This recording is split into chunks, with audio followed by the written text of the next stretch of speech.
Poltergeist, duende ruidoso, espectro bromista. La terminología es amplia y variada, y la historia también.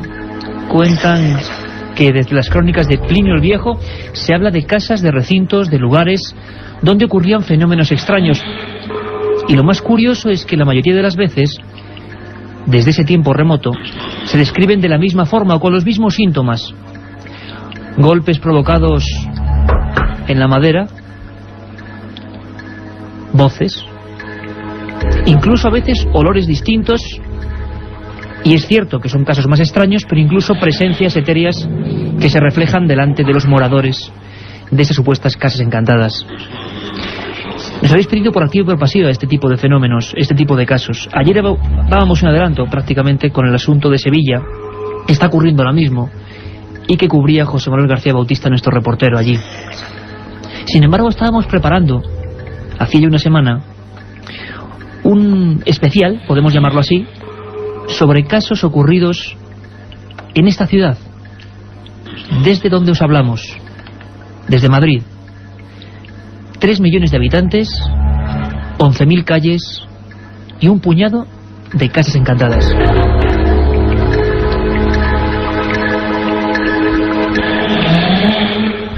Somos Milenio 3, Katia Rocha, Carlos Barroso, Carmen Porter, buenas noches. Buenas noches, Iker.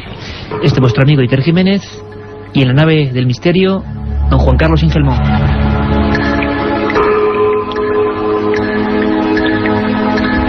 Y es que, Carmen, a ese milenio3@cadenaser.com, un montón de gente en todo este año, pero sobre todo últimamente con la llegada del verano, parece que a la gente le gusta pasar miedo.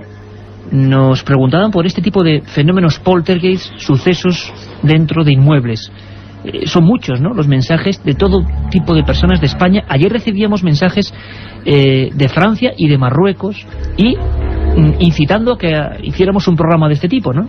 Ha habido muchísimos cientos de mensajes que nos decían que hiciéramos un programa sobre casas encantadas. La mayoría de ellos se centraban en Madrid, por muchos casos que han oído contar. Incluso yo creo que ahora que llega esta época de verano, la gente sale, ve esos edificios, ve sus historias, sus leyendas. Ese Madrid más solitario ahora, ¿no? Exactamente, Iker. Y también se reúnen en las terrazas y empiezan a comentar lo que allí pudo pasar. Bueno, pues vamos a intentar ahondar en casos del ayer y del hoy. Pero como ha habido cientos de mails, también ha habido cientos de programas y otras emisoras, de esta misma, de cualquiera, que ha tocado este tema. Es lógico, y hace muchos años. Lo que creo que nunca se ha escuchado es un poltergeist. Es decir, nunca ha habido una grabadora allí donde estaba ocurriendo ese fenómeno misterioso. Toda la sociología del poltergeist es interesantísima.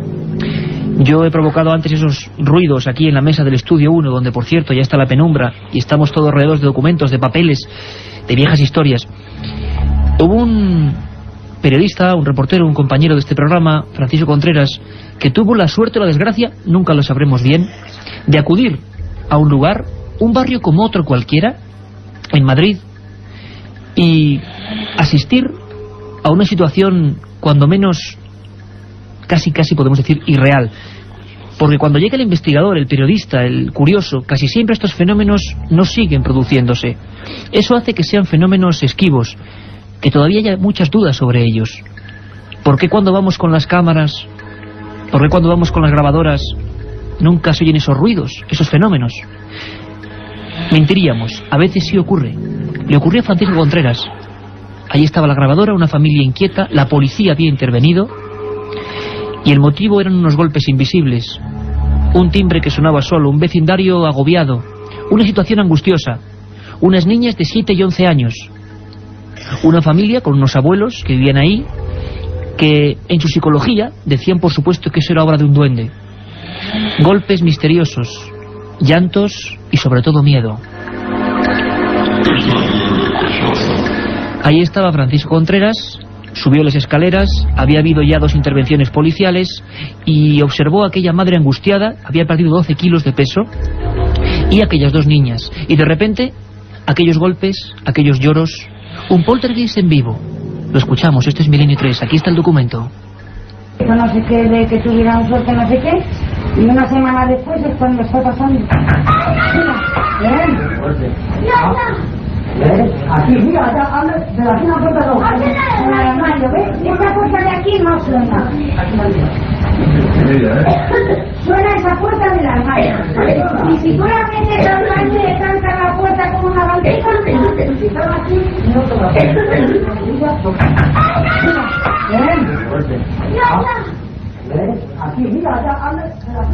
La otra realidad. Fenómenos extraños. Misterios sin resolver. Milenio 3. En la SER.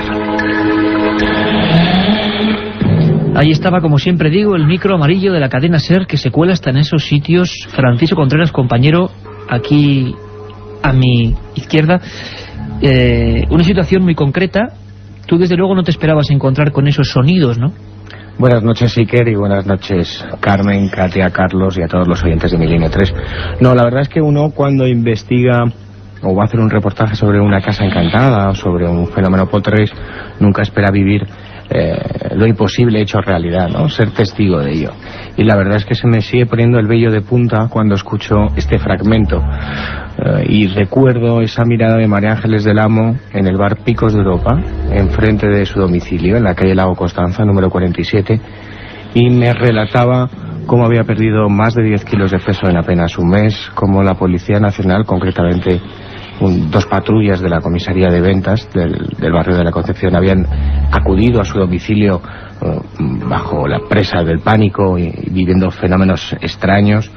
La verdad es que uno nunca espera encontrarse o vivir el misterio así, ¿no? Quizás es lo que hace a los poltergeists o a las casas encantadas algo fuera de lo normal, dentro de lo que es toda la casuística extraña, ¿no? Tú puedes investigar sectas y hay documentos, hay testimonios, tú puedes investigar el fenómeno ovni, con luces no identificadas, con supuestos aterrizajes de naves o artefactos voladores. Tú puedes bucear en antiguas civilizaciones y encontrarte con enigmas, pero cuando uno tiene cara a cara lo imposible y lo vive, uno se queda marcado para siempre.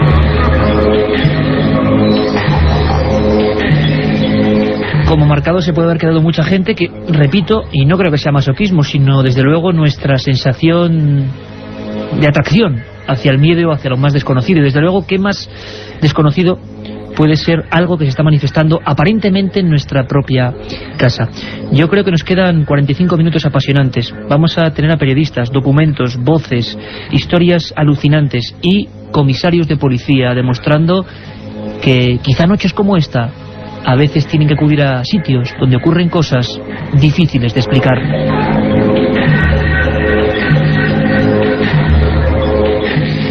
Autor del libro Casas Encantadas, del Archivo del Misterio, de Editorial Edad, Francisco, un día explicaremos, si te parece, qué pasó en esta historia, en estos golpes, que recuerdo tu llamada perfectamente hace unos cuantos años.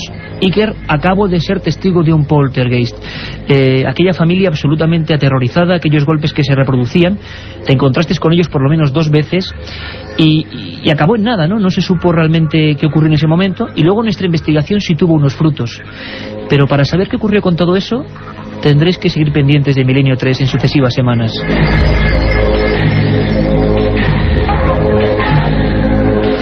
Y tengo aquí sobre mi mesa, porque vamos a empezar esta investigación en vivo, este Madrid misterioso y desconocido y completamente oculto, pero que a veces se refleja en los periódicos. Por ejemplo, el diario El País, ni más ni menos. A toda página. No queremos publicidad, sino soluciones.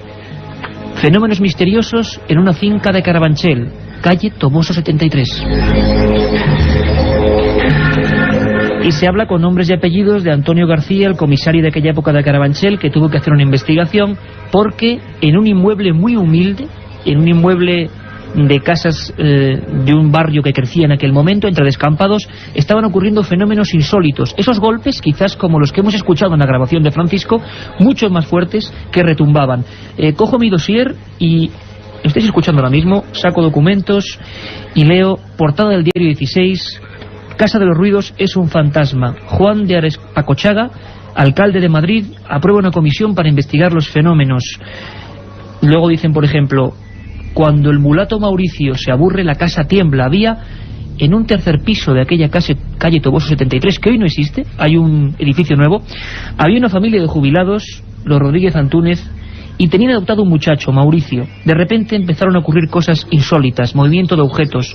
La policía fue testigo, y fue testigo un periodista, un compañero periodista de sucesos de Diario 16, Francisco Pérez Avellán, que se encontraba con un suceso apasionante al que dedicó más de 15 reportajes.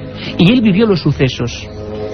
Tenemos aquí los documentos, las fotografías en blanco y negro, las portadas. Y vamos a saludar a Paco Pérez Avellán. Francisco, buenas noches. Hola, encantado de saludar a todo el mundo. Paco, ¿cómo fue este caso? ¿Qué es esta imagen? Cuéntanoslo tú, porque lo vas a hacer mejor que nadie, porque lo viviste. ¿Qué es esto de vecinos de una barriada bastante humilde de Madrid que se negaban a entrar en sus casas? Algo muy misterioso, verdaderamente todo el edificio se conmovía, parecía un pequeño terremoto. Eran misteriosos ruidos que iban y venían, se producían en cualquier momento del día o de la noche.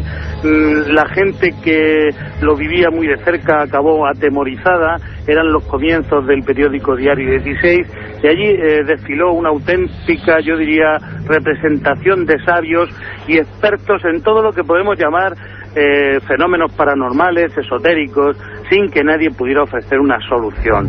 Lo cierto es que había un adolescente en uno de los pisos, un chico de raza negra llamado Mauricio, que parece ser que tenía problemas psicológicos, problemas de relación, y cuando esta persona, por lo que fuera, entraba en algún tipo de crisis, coincidía con estos ruidos que hacían conmover, yo diría, que la estructura del edificio. Tuvimos la suerte, los reporteros destacados, en contemplar directamente aquellos fenómenos que, aunque ha pasado mucho tiempo, no se han llegado a esclarecer en su totalidad. ¿Enseguida empezasteis a sospechar de él, o al principio los periodistas que dedicasteis varias portadas al asunto no sabíais de qué se trataba? No, en absoluto, no teníamos ni idea. No, lo que pasa es que realmente en aquel piso ocupado por los jubilados, que tenían adoptado al chico, al muchacho, al tal Mauricio, pues se producían de forma muy especial este tipo de fenómenos, y entonces de alguna manera la investigación fue concentrándose poco a poco en aquel espacio, porque además, mientras estaba el chico allí presente y los padres adoptivos, de pronto, de vez en cuando, se tenía conciencia de lo que estaba ocurriendo, de los golpes en las paredes, de las vibraciones que, como digo, se notaban en todo el edificio. La Casa de los Ruidos no era simplemente un titular periodístico, era una realidad agobiante que asombraba a quien tenía conocimiento de ella, que fue titular en los periódicos merecidamente, y que verdaderamente cuando este muchacho recibió una atención médica y empezaron a preocuparse de él, los ruidos fueron paulatinamente descendiendo hasta llegar a desaparecer en su totalidad. Aquello a mí me hizo pensar verdaderamente que pueden producirse determinado tipo de elementos, de demostraciones físicas que parten de una situación agobiante, de una mente atormentada. Curiosamente es uno de los primeros casos, Francisco, en el que la propia policía, a través de Antonio García, uno de los comisarios de Carabanchel, interviene. La Alcaldía de Madrid quiso hacer unos informes. Al final fue uno de los primeros casos con investigación, entre comillas, oficial. ¿Tú llegaste a sentir esos golpes, Francisco? Sí, yo estuve presente en una de las demostraciones, una de las manifestaciones, y verdaderamente pasé un rato angustioso. No sabíamos a qué podía deberse. Parecía que alguien estuviera golpeando las paredes, pero yo puedo decir que el chico de raza negra, Mauricio, estaba en la misma habitación en la que nos encontrábamos los periodistas, los reporteros, los fotógrafos, y él no estaba golpeando ni las paredes, ni los muros, ni hacía ningún tipo de movimiento físico. Y Francisco Pérez Avellán es el prototipo de periodista de sucesos, lo decimos con todo el orgullo porque también nos sentimos de esa raza, quizá un poco distinta, pero que desde luego vive el periodismo a flor de piel, y nos emociona, Francisco, ver estos reportajes, de verdad, con estos titulares, y que bueno, que estaba ahí el fenómeno, y como siempre, con el mismo misterio que vino, desapareció. Maestro Francisco Pérez Avellán, un abrazo muy fuerte. Ha sido un placer dar testimonio, gracias. Gracias.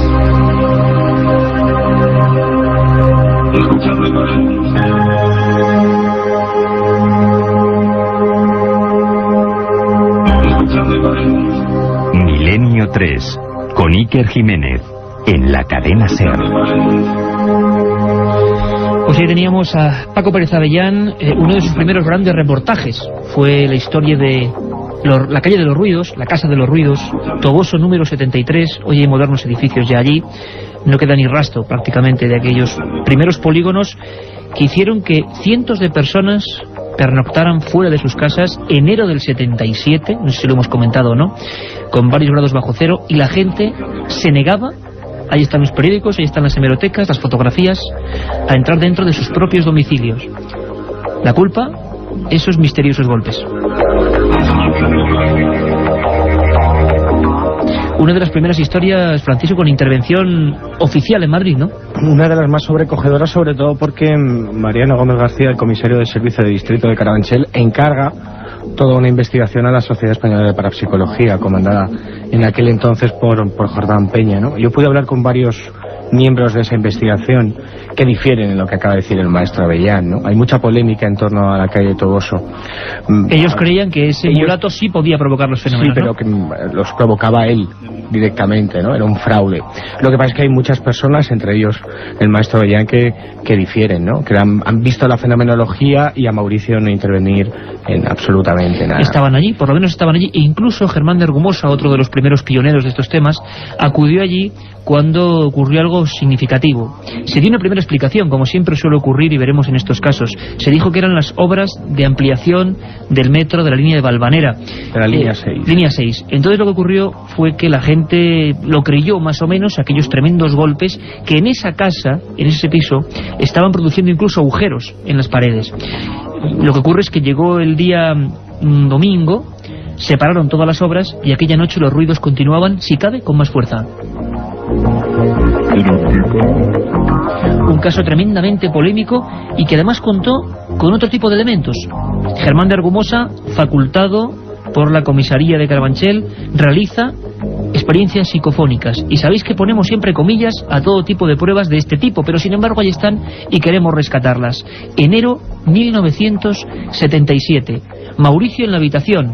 Golpes, movimiento de objetos, un puñado de periodistas sobrecogidos, silencio total, y Germán de Argumosa, que introduce en lo que llamaríamos una cámara de Faraday o caja anecoica, cierra herméticamente su grabador, pasan los minutos y ahí surge una voz que siempre, según la interpretación de Germán de Argumosa y los allí presentes y los informes que se hicieron, era bastante angustiosa, difícil de escuchar, por eso lo hemos repetido 3 veces.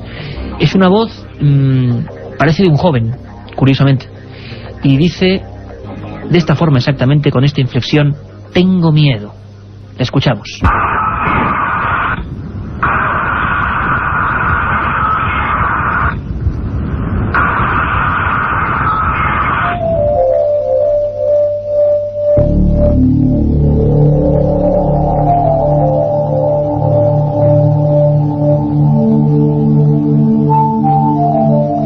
Ahí estaba esa voz, casi imperceptible, pero que yo espero que ustedes, que vosotros, en el coche, quizá tomando el fresco en algún lugar cerca del sitio de vacaciones donde estéis ahora disfrutando, en vuestro domicilio, donde sea, hayáis podido escuchar perfectamente esa especie de lamento que vamos a repetir. Si Juan Carlos Ingelmo lo tiene por ahí y lo recupera en su 9 del misterio, porque queremos que escuchéis por lo menos el dramatismo de estas voces. Yo lo hablo con compañeros, con Jorge Martínez, con Javi Rodríguez, con Geray, bueno, con mucha gente, con los técnicos de la SER, que son los que más saben del mundo del sonido, y me decían, es que no es como una voz puesta en el micro. Si yo digo tengo miedo, sale así, tengo miedo, y veréis que es algo como en otro plano, como muy lejano, y con una angustia tremenda. Lo escuchamos 3 veces. Calle del Toboso 73, tengo miedo.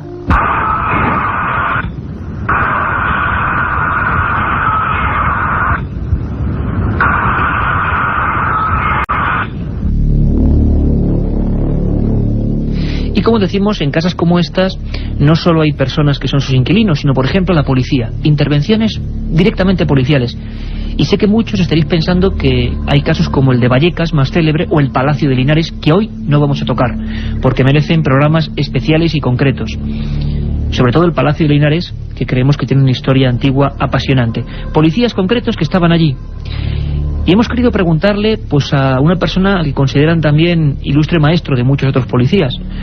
Es hoy el comisario del Distrito Centro, el jefe de la comisaría del Distrito Centro de Madrid, es José Manuel Sánchez, y nos sorprendió, porque abiertamente nos hablaba de casos investigados, de archivadores llenos de este tipo de fenómenos que no salen a la luz, y sobre todo de fenómenos vividos por él mismo.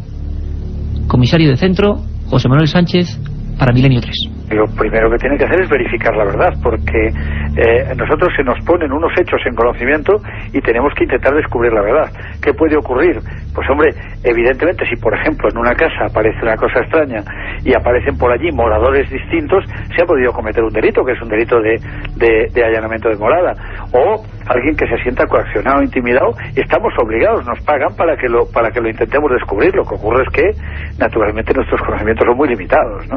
Pero ahí se abre lo que nosotros llamamos un suceso. Se abre una página, cualquier persona llama al 091, le cuenta una cosa de esta, se abre un suceso.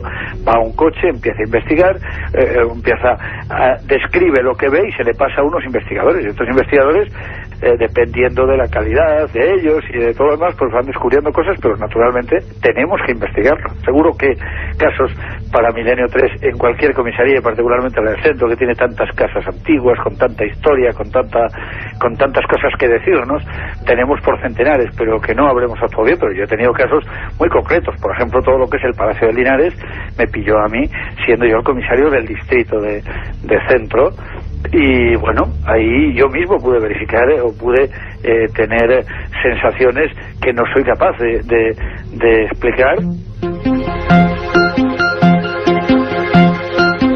Ahí teníamos al comisario que vivió en sus carnes y nos lo contará con detalle cuando hagamos ese especial, ojalá sea desde la Casa de América, desde el recinto cuya base es ese misterioso Palacio de Linares. Importante, Carmen Porter, que la policía, pues abiertamente este programa nos comente que hay un montón de casos, sobre todo en el centro de Madrid, con casas muy antiguas y que están ahí para Milenio 3. Habrá que investigar, ¿no? Habrá que investigar en esos archivos del que nos hablaba José Manuel Sánchez, el policía valiente por contar su testimonio, porque muchas veces nos enfrentamos pues a compañeros suyos que no quieren relatar los hechos. Que han intervenido pero cuyas bocas están selladas.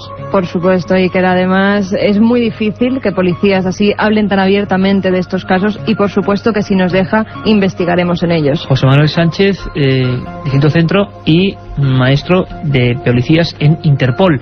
Francisco, es importante, ¿no?, saber y ampliamente comentar que de vez en cuando, claro, no son habituales, pero en Madrid ocurren este tipo de sucesos. En Madrid y en toda España, ¿no? Quizás el gran problema que tienen las fuerzas de seguridad del Estado cuando reciben una llamada pidiendo auxilio porque en una casa o en tu casa están ocurriendo fenómenos extraños es que se quedan atados de manos. Es decir, efectivamente hay un parte de incidencias, un informe en el que se denuncian. Si el caso tiene connotaciones peligrosas o truculentas o lóbregas, pues se investiga, van unos investigadores, pero normalmente se archiva porque no hay explicación. Yo te podría adelantar dos cositas. Ahora mismo en una provincia andaluza un compañero nuestro está investigando un caso, estamos trabajando poquito a poco, la policía científica lo va a tener que cerrar porque no hay solución. Se ha encontrado absolutamente con nada. Es decir, no hay explicación, no hay lógica, no hay pruebas, no hay datos, no hay... El suceso se acaba, porque no es... Y acaba en esos archivadores, Francisco, que nos comentaba José Manuel Sánchez, Distrito Centro, comisario de Madrid. A veces ocurren fenómenos, quizá los más llamativos sea, y luego vamos a hablar del Reina Sofía, y de la extraña tienda, el Baúl del Monje, donde incluso aparecen presencias o fenómenos más violentos. Pero... algo que nos puede inquietar, por ejemplo, a una redactora de la revista Más Allá, por ejemplo, Clara Tahoces, que ha hecho un libro magnífico que es Guía del Madrid Mágico, donde ella empezaba a indagar el pasado ancestral de esta ciudad deshumanizada, pero que sigue teniendo raíces mágicas.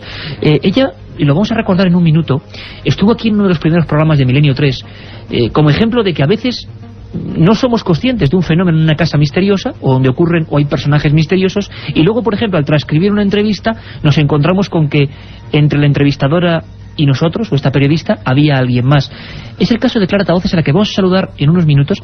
Clara Tahoces estaba haciendo una entrevista a Juana López Manjón, y vamos a recuperar ese documento porque creo que es espectacular. Es una de las voces más claras que hemos oído nunca entrometerse. Estaba entrevistando a una persona que ya de por sí era misteriosa, mitad curandera, mitad sensitiva. Esta mujer hablaba y de repente, entre medias, en la transcripción de la entrevista aparecía una voz de las más claras que hemos escuchado. Este sería otro fenómeno que ha ocurrido en Madrid muchas veces y que es típico y que hace que se alarmen las personas, voces paranormales. Nosotros sabéis que tenemos una sección en que recuperamos un minuto de Milenio 3 con nuestro cronómetro especial, y lo hacemos para recordar historias apasionantes. Así lo recordábamos con Clara Tahoces, que en apenas un minuto también va a estar con nosotros en vivo, lo que le ocurría, lo que pasaba, y sobre todo escuchamos de nuevo esa misteriosa voz.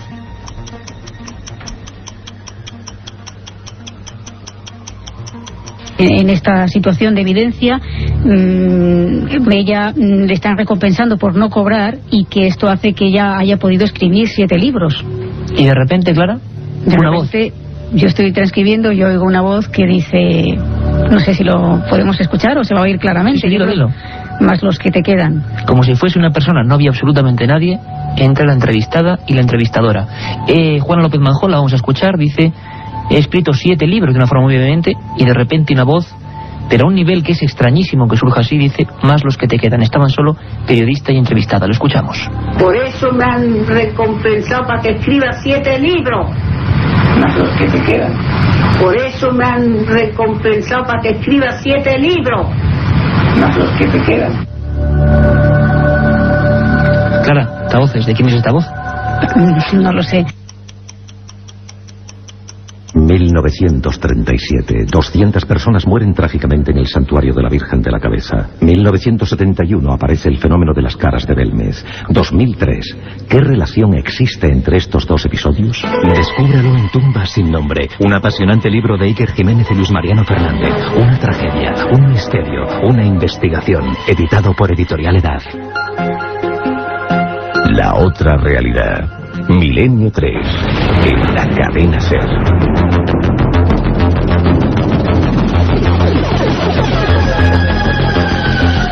Una voz no apta para cardíacos. Y tenemos en Tenerife, en un lugar paradisíaco, a nuestra compañera y amiga Clara Tahoces. Clara, buenas noches. Hola, buenas noches a todos. ¿Qué tal? Menudos recuerdos, ¿no? Bueno, sí, estaba escuchando yo también lo que habéis emitido. Efectivamente, fue hace, pues bueno, casi el comienzo del programa, ¿no? Cuando empezó la andadura de Milenio 3.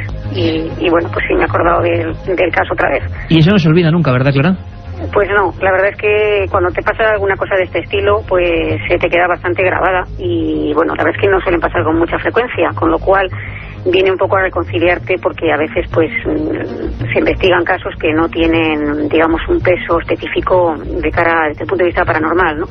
Y cuando, sin buscarlo, pues te encuentras con este tipo de historias, pues claro, evidentemente te viene a reconfirmar que bueno, pues estás investigando algo, estás estudiando algo que está ahí, ¿no? Que a veces se nos olvida un poco.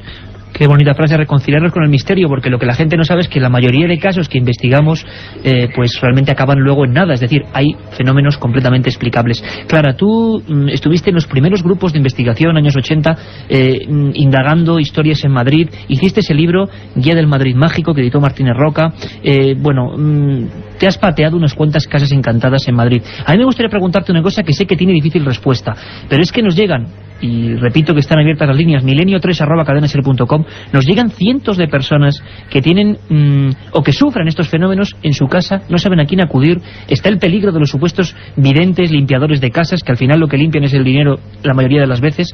Clara, ¿qué hay que hacer cuando uno en su casa, o tú que has comprobado que es lo más viable, qué hay que hacer cuando uno en su casa sufre este tipo de fenómenos?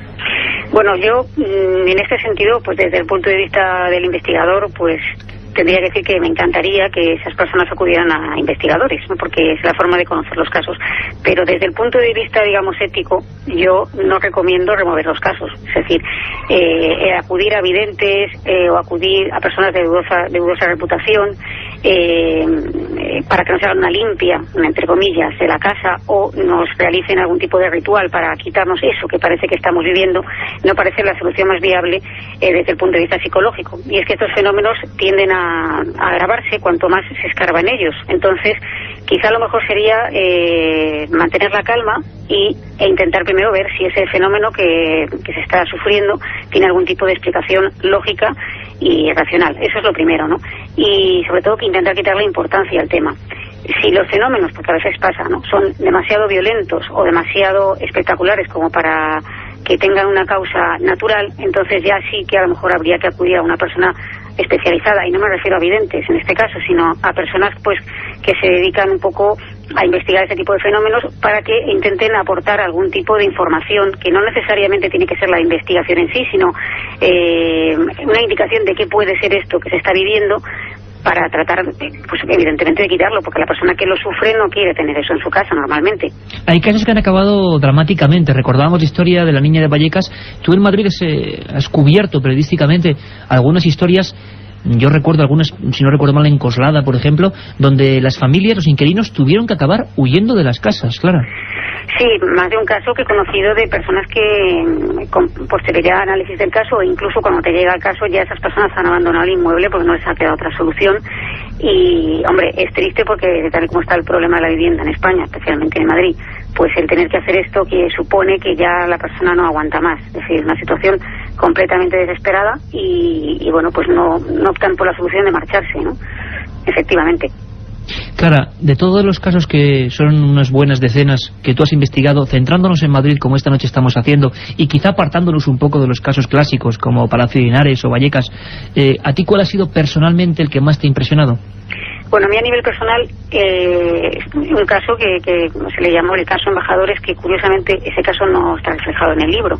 Pero en este caso, digamos que de alguna forma tuve una cierta implicación, entre comillas, es decir, que estando presente en una de las visitas al domicilio, un domicilio también por la zona, digamos, más antigua de Madrid, pues bueno, en una de las ocasiones sucede que estás presente cuando pasa algo, ¿no? En este caso fue una fenomenología tipo RAPS, que son una serie de golpes que generalmente van asociados con el número 3.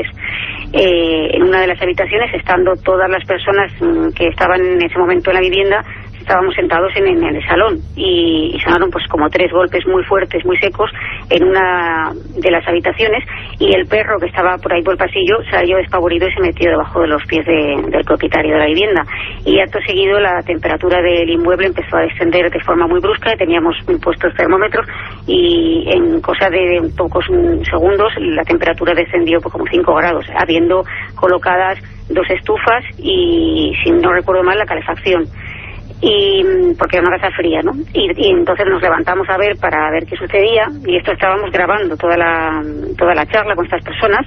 Los golpes aparecen reflejados en la cinta, incluso, y en ese momento en el que pregunta la propietaria de la casa qué ha sido ese golpetazo, ¿no? Pues se oye una especie de voz mezclada también en la conversación, como ronca, seca, masculina y fuerte, que parece pronunciar una frase que hasta la fecha no sabemos qué es lo que dice, no se entiende bien, ¿no?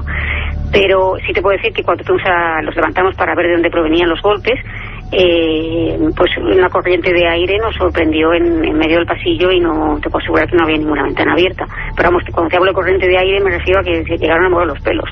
O sea, fíjate la fuerza, ¿no?, de este aire. Y digamos que este es el caso que a mí particularmente me impresiona más, porque normalmente cuando llegas a los casos sí te cuentan cosas muy impresionantes, pero llegar a sentir o ver algo es muy difícil, siendo pues que no vas a estar en el domicilio 24 horas de vigilancia, ¿no? Y bueno, pues cuando tienes la suerte de frecuentar mucho pues un caso, ¿no?, una casa, o te permiten, pues a veces tienes la suerte de presenciar o de sentir algo, ¿no?, como en este caso. Francamente impresionante, y más a estas horas. Clara Tavoces, compañera, sobre todo ese mensaje, sabemos que es difícil para quien vive estos fenómenos, pero tranquilidad, y muy importante no entrar en la espiral de sugestión que siempre provoca malos resultados. Un abrazo fuerte, compañera, y muchas gracias. Gracias a vosotros, un saludo para todos.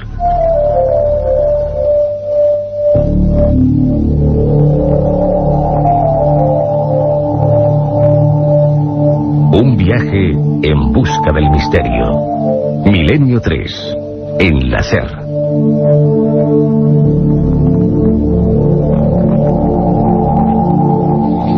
Menos 20, y Clara Tavoces, que bueno, nos contaba parte de sus secretos de investigadora. Es difícil ver a una mujer acudiendo a este tipo de fenómenos tan bizarros, tan fuertes, y que pueden provocar pues tantas emociones dispersas. En Madrid tenemos una historia riquísima de casas encantadas. Por supuestísimo que en diferentes épocas eran diferentes las causas. Se hablaba de duendes, de fantasmas, de venganzas. Luego todo se va perfeccionando. La ciencia también tiene mucho que ver. Se habla de psicofonías, de poltergeist, pero el fenómeno parece seguir siendo el mismo del que hablaba Plinio el Viejo, el mismo del que hay crónicas en la Edad Media. Carmen Porter, en Madrid hemos hecho una pequeña labor de indagación. Tenemos 4 puntos Y estamos dejando, decimos de lado algunos casos clásicos, 4 puntos claves. Vamos a recordarlos. Por ejemplo, si hablamos de Casa Encantada en Madrid, clásica donde las haya, y quizá la primera, está aquí al lado. Es que está aquí al lado, Carmen, en la calle del Barquillo, la Casa de las 7 Chimeneas. Efectivamente, Iker, esta casa fue construida en el siglo XVI. Hoy en día allí se alza el Ministerio de Cultura. La gente decía ver el fantasma de una mujer que se creía era Doña Elena, hija de un montero del rey Felipe II. Cuenta la tradición que el padre de la joven ordenó construir la casa para que viviera su hija. Esta se casó con el capitán Zapata, el cual a los pocos días de su boda se tuvo que marchar a la batalla de San Quintín, donde falleció. La joven viuda a los pocos días también fue hallada muerta en su alcoba. Al parecer había sido asesinada, Iker. Su cadáver, esto es lo más extraño, desapareció misteriosamente. Su padre no pudo asumir la muerte de Elena y a los pocos días se ahorcó en una de las vigas de la casona. Varios años después los vecinos aseguraban que una figura femenina, vestida con ropajes blancos y con una antorcha en la mano, se paseaba por los tejados de la Casa de las 7 Chimeneas. Se ponía de rodillas dándose golpes en el pecho y a los pocos segundos desaparecía. Ya en el siglo XIX, con motivo de unas obras que se estaban realizando en el inmueble, los trabajadores hallaron en los sótanos el esqueleto de una mujer y a su lado varias monedas del siglo XVI. Recordemos, Iker, la época en que esta señora, Elena, desaparece, es asesinada. Y ya en 1960 son descubiertos otros restos humanos, en este caso se trataba de un hombre. Parece una conexión directa, restos humanos, fenómenos posteriormente a nivel misterioso, a nivel poltergeist. Tenemos también en el Palacio Real noticias en la prensa en la época, en 1658. Efectivamente, en esa época muchas personas son testigos de los fuertes golpes y voces que salen desde la capilla y se van extendiendo por el resto de las estancias. Sobre todo, decían que esos golpes, esos gritos, se concentraban en la torre del despacho del rey y en la torre del reloj. La Gaceta en marzo de 1658. Y hubo una casa en pleno Madrid que la llamaron Casa del Duende.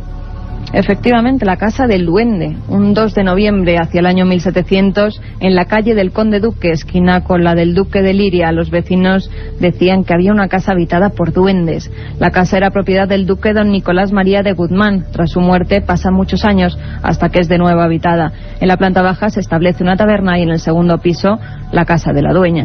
Observan a un hombre muy bajito y barbudo que delante de sus ojos se esfuma. Hay que decir que en esa taberna se reunían a jugar a las cartas, no tenía muy buen nombre, y son decenas las personas que son testigos de estos duendes que en algunas de las ocasiones iban armados con látigos y garrotes y atacaban a los jugadores.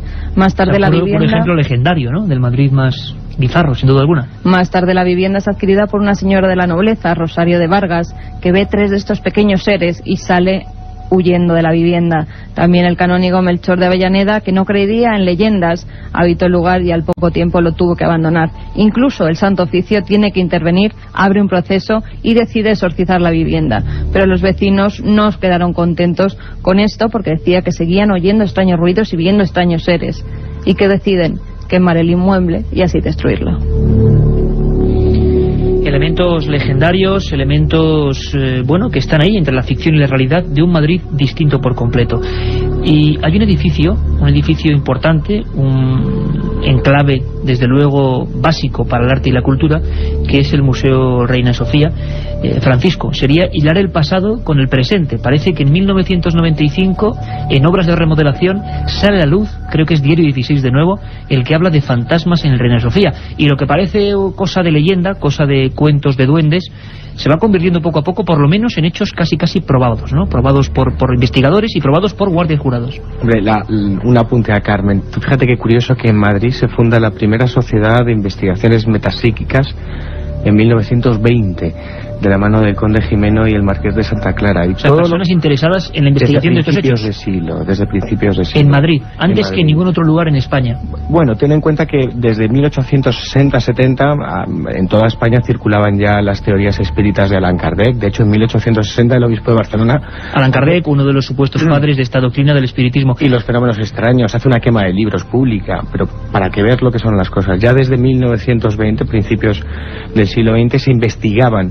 Había intelectuales de la época relacionadas con las letras y con las ciencias que buscaban una explicación a estos duendes, entre comillas. Y Reina Sofía, año 95, vamos a ver documentos importantes, investigadores que estuvieron ahí dentro y lo pasaron muy mal, pero incluso hay crónicas, Francisco, casi hilando con lo que decía Carmen, crónicas de ese siglo XVII, que parece que fue muy activo, no solo fue el siglo de oro, sino fue también siglo de oro para los fantasmas madrileños, desde luego.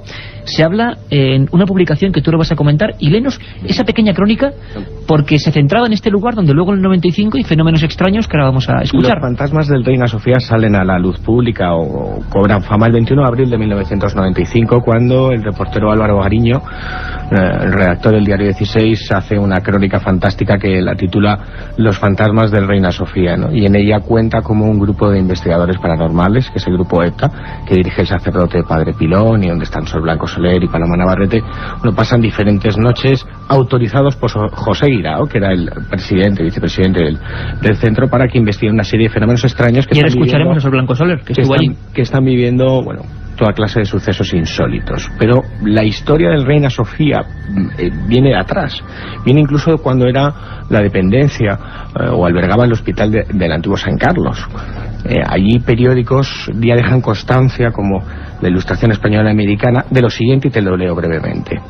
Los enfermos se asoman por las ventanas del hospital cuando atardece para tomar el aire y descubren sus rostros amarillentos, algunos casi moribundos, rostros empalidecidos por la enfermedad, o quién sabe si por el sufrimiento de pernoctar en un edificio donde suelen ocurrir cosas extrañas, nunca explicables, apariciones y ruidos fantasmales, según se quejan los propios enfermos.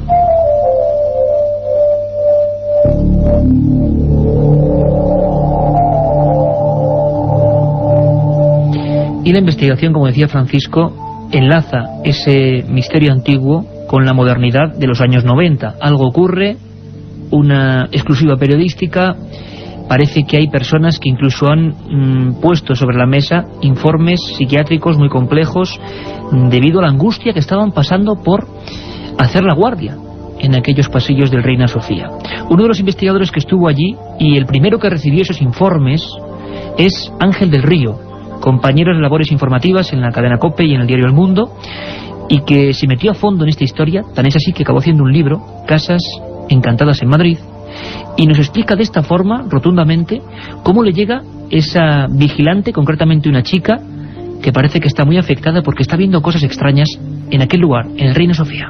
Yo recuerdo que un día vino a visitarme a la radio una chica que dice que trabajaba en el centro de arte de Reina Sofía y que era víctima de los fantasmas, que sufría fuertes depresiones, que se encontraba muy mal, incluso había pedido el traslado al ministerio, a otro centro de la administración, porque era imposible poder vivir ahí. Tenía certificados médicos de cosas extrañas, de situaciones realmente dramáticas que le ocurrían, de una enfermedad, yo creo que psíquica importante, que le había llevado incluso a intentar suicidarse en un par de ocasiones. Ella se quejaba porque la administración se negaba a admitir esta serie de fenómenos que ella sufría, porque eran fenómenos paranormales, no estaban certificados médicamente, pero sí que estaba en tratamiento psiquiátrico. Yo no volví a saber de ella y luego me enteré que había varios trabajadores que coincidían en estas apreciaciones. Bueno, el Centro de Arte de Reina Sofía, como saben todos los madrileños, incluso fuera de Madrid, fue el antiguo hospital, el hospital provincial. Se produjeron en otra época enterramientos en ese centro, incluso cuando se procedió a la remodelación para convertirlo en el Centro de Arte de Reina Sofía, pues aparecieron algunos restos humanos propios de los enterramientos que se habían producido. De nuevo esa constante que parece algo que persigue a determinados lugares.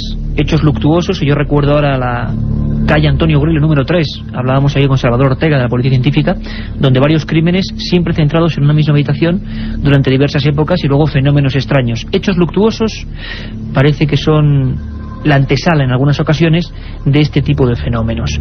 Sol Blanco Soler era, como comentaba Francisco Contreras, una de las integrantes de aquel equipo de investigación del Padre Pilón, al que fue concedido un permiso, o quienes fueron con ciertas acreditaciones, para pasar una serie de noches. Hablaban, y nos hablaba Sol, de ascensores que sin el flujo eléctrico incluso se pusieron en marcha, y además ellos acudían con bastante escepticismo tras recibir las quejas de estos guardias jurados y digamos un poco la angustia general. Pero lo que sí les dejó helados fue algunas descripciones concretas del resto de vigilantes. Los vigilantes, que además son, y mandamos un saludo a todo ese gremio que sabemos que nos escuchan, son a veces los primeros testigos de este tipo de fenómenos porque están de noche ahí, en esos lugares solitarios. Escuchadme atentamente porque es impactante lo que tuvo que recoger esa comisión, esa investigación de Sol Blanco Soler y del equipo EPTA, y los documentos y testimonios que pudieron ellos grabar.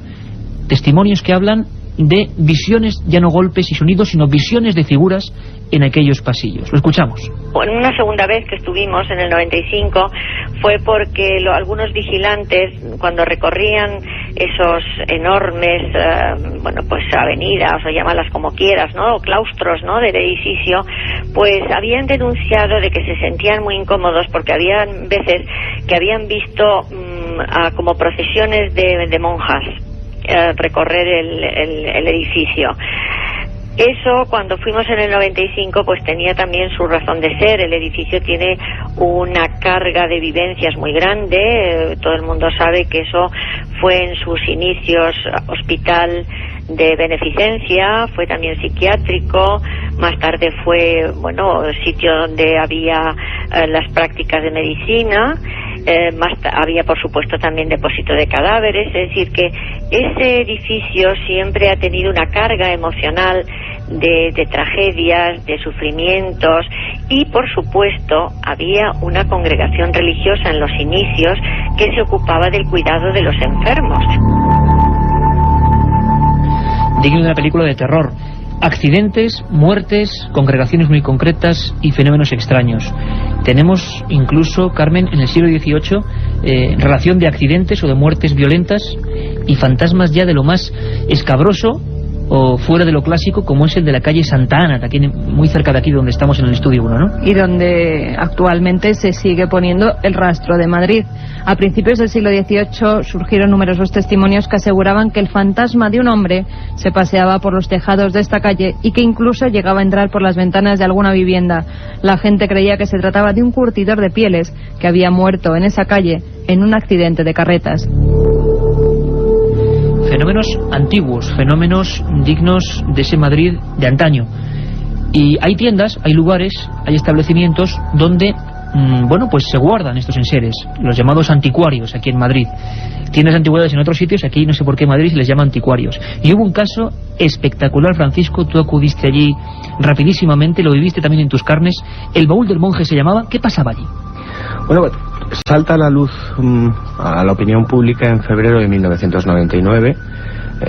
La prensa y diferentes emisoras de radio dan la noticia de que en la calle Marqués del Monasterio número 11, en una tienda de anticuarios, hace poco entonces, año 99, has dicho. 99. Hace 4 años. Ocurren fenómenos extraños, ¿no?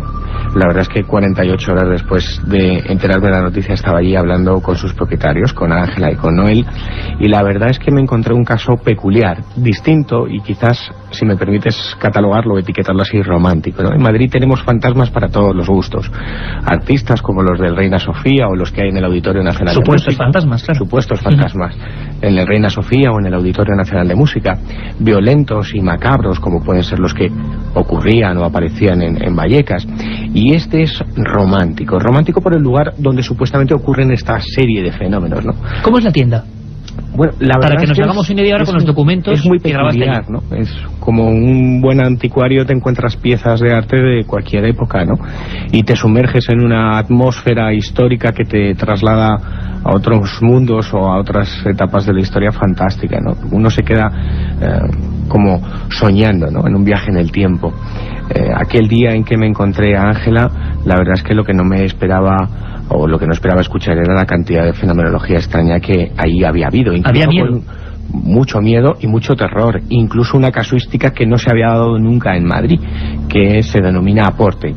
Y para que vamos a escuchar caídas y apariciones de objetos. Materializaciones de objetos de la nada. Vamos a escuchar una cosa importante, tú lo grabaste ahí, pedimos como siempre disculpas porque son grabaciones no hechas para un programa, sino estando investigando en el lugar de los hechos. Escuchamos cómo se llamaba la propietaria. Ángela, hablando de los primeros fenómenos, estallidos de vasos, movimientos de objetos que hacen que al final acabaran pidiendo auxilio domicilio y a nivel público. Escuchamos este testimonio del baúl del monje. Una de las noches venimos aquí, estábamos a abrir la puerta, oímos ¡cataplam! Y 2 vasos que estaban aquí, de repente aparecen estallados contra una de las cabezas que tenemos antiguas, esas cabezas romanas. Nada más entrar, o sea, fue entrar y ¡plop! Y muchísimo miedo. Ha sido violento porque de repente las cosas, lo que tiraba, las cosas que se movían, muchísima violencia, se estrellaban. Pero curiosamente nunca nos daba a nosotros, ni siquiera ha roto objetos valiosos que hemos tenido aquí. Es curiosísimo. Bueno, por lo menos era considerado, no rompía las piezas más importantes, pero lo que sí hacía era dejar presencias que serían características de estos fenómenos, extraños olores. Escuchad, Ángela, porque la descripción es desagradable y absolutamente gráfica. Desde olor a pelo quemado, es dentro de este armario, olor a pelo quemado, es curiosísimo. Otras veces olor a podrido, de una manera espantosa, y al segundo oler a rosas, al segundo. Esto era un cambio de olor radical.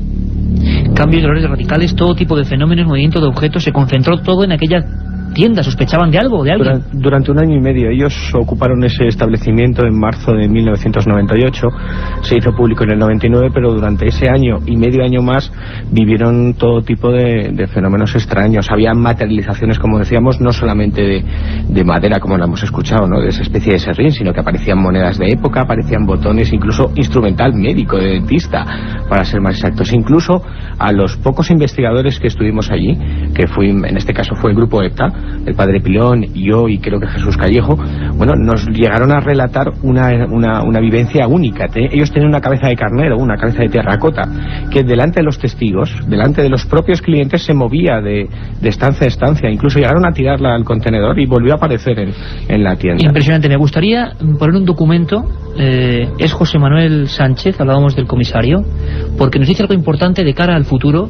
Comisario del Distrito Centro de Madrid, hay que seguir investigando, hay que seguir indagando. Escuchamos sus palabras. Yo creo que todos los expedientes que hay en la policía, a cualquiera que quiera investigar sobre estas cosas, ahí tenemos que permitir que avance la ciencia y que pues eso, se descubran cosas. Por ejemplo, yo he leído vuestro libro, el de Tumbas sin nombre. Ahí hay una cantidad de cosas que te llaman la atención y que te dices, esto seguro, seguro que aquí hay una realidad que no hemos descubierto. Bueno, pues en lo que los archivos de la policía, en lo que los policías podamos ayudar, estamos moralmente obligados, naturalmente, a colaborar. Comisario Distrito Centro, muchos casos, una realidad que no conocemos, Francisco. Crónicas del mundo del misterio. Recomendamos, por supuesto, ese trabajo magnífico, Casas Encantadas, crónica de un siglo de misterio, Editorial Edad, el archivo del misterio. Hemos intentado simplemente poner pequeños documentos policiales, periodísticos, investigadores, de algo que ocurre en ese otro Madrid al que a veces hay que, bueno, abrir las puertas. Espero que hayan disfrutado. Nos escuchamos a las 3 de la madrugada. 3 y 6 minutos de la madrugada, ya estamos aquí. Menudo programa el de el código secreto de la Biblia, ¿verdad? Estamos todavía un poco exhaustos, con una repercusión tremenda. Hablaremos de ello en esta hora también, por supuesto.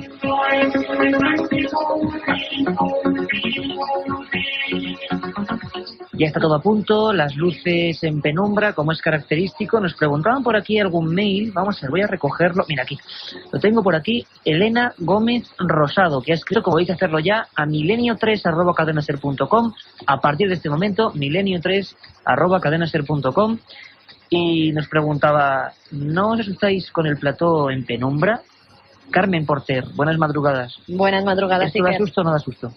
Ya estamos acostumbrados, pero sí, la verdad es que el ambiente aquí en el estudio 1 con todo apagado es un poco tétrico. Yo siempre lo digo, mucha gente, incluso en Coruña, en el castillo de Santa Cruz, lo bien que lo pasamos la semana pasada, nos preguntaban, ¿pero es cierto lo del castillo? Claro que es cierto. Ahora mismo, si tuvierais una fotografía, estamos aquí, ¿cómo decirlo? Los televisores apagados. Es un estudio muy grande, mítico, el estudio de la radio en España. Los carteles al fondo, 2 hileras de sillas, un piano de cola gigantesco hacia el fondo, y ya al final casi que ni se ve. ¿Y de frente a quién tenemos?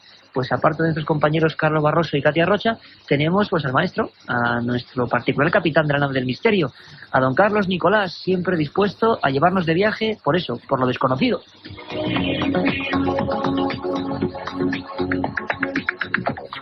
Y ese, Carmen, un programa muy especial, el de 10 a 11, hablábamos con Michael Drosnin, y yo me esperaba, te soy sincero, me esperaba cierta repercusión.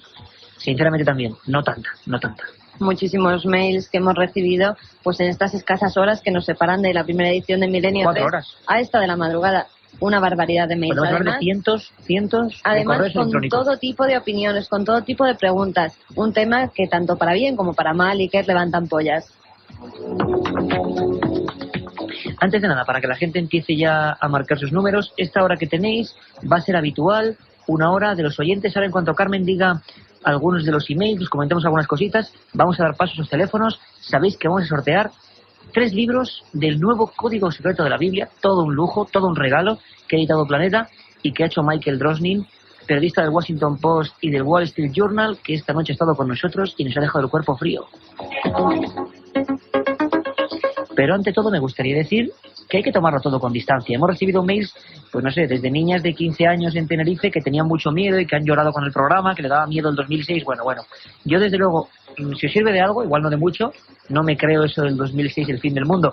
Hay muchos fines del mundo y hay muchas formas de decir las cosas. Quizás se refiere a otra cosa, ¿no? El propio autor del libro dice que el futuro se puede cambiar y que los hombres estamos para eso en la Tierra, además, para variar el futuro, una cosa. aunque esté escrito. Y si está escrito, que eso no lo sabemos todavía. Yo, tomarlo a nivel muy personal. Sabéis que pocas veces me tiro a la piscina. Yo no me creo que el futuro esté escrito. Otra cosa es que hay elementos que sean curiosos, que se puedan interpretar. Muy rápidamente, Carmen, pero claro, es que son cientos de mails solo sobre el tema del Código de la Biblia. Nos hemos quedado alucinados y sobre todo en esta última media hora. Sabéis que ya está abierto el cupo, que los que escribáis entráis en el sorteo de estos libros esta noche. Daremos los ganadores al final. Milenio 3 con número @cadenaser.com. Carmen, digamos, ensalada de opiniones. José Manuel Gutiérrez, por ejemplo, nos decía, pero no hay nada en el Código de la Biblia que sea bueno. Pues sí, hombre, por ejemplo, la llegada del hombre a la luna es un hecho histórico bueno, ¿no? Es un acontecimiento importante. Los datos que reflejan dónde está Bin Laden, si esto lo reflejan, claro, también sería un buen dato. Y, por ejemplo, no es bueno, fijaros qué enigmático. Él dice, el código, lo que sea este programa, dice, ¿quién escribió el código? ¿O de dónde surge la clave de todo esto? Dice Lisán, que es un lugar muy cerquita del Mar Muerto, y dice obeliscos.